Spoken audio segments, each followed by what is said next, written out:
সবাইকে স্বাগতম। আজ আপনাদের সামনে কথা বলবো লিওনেল মেসিকে নিয়ে। আজ ইন্টার মিয়ামি কলম্বাসের বিপক্ষে 1-5 গোলের ব্যবধানে জয়লাভ করে, যেখানে লিওনেল মেসি 2টি গোল এবং 2টি অ্যাসিস্ট করে।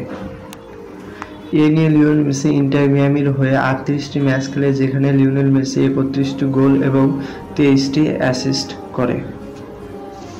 এখন পর্যন্ত তিনি তার ক্যারিয়ারে বার্সেলোনা, পিএসজি, ইন্টার মিয়ামি এবং আর্জেন্টিনার হয়ে 1103টি ম্যাচ খেলেন, যেখানে তিনি 865টি গোল এবং 385টি অ্যাসিস্ট করেন।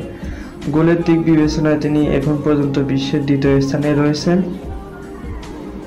লিওনেল মেসি তার এই দারুণ ধারাবাহিক পারফরম্যান্স ধরে রাখতে পারলে খুব শীঘ্রই তার 900টি গোল এবং 400টি অ্যাসিস্ট পূর্ণ হবে।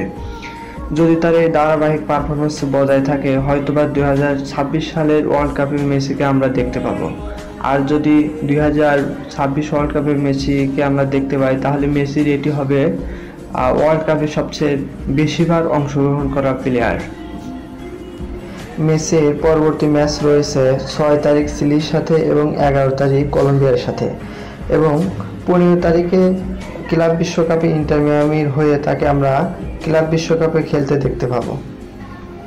সবাইকে ধন্যবাদ। শুভকামনা রইল বিশ্বসেরা কিংবদন্তি লিওনেল মেসির প্রতি।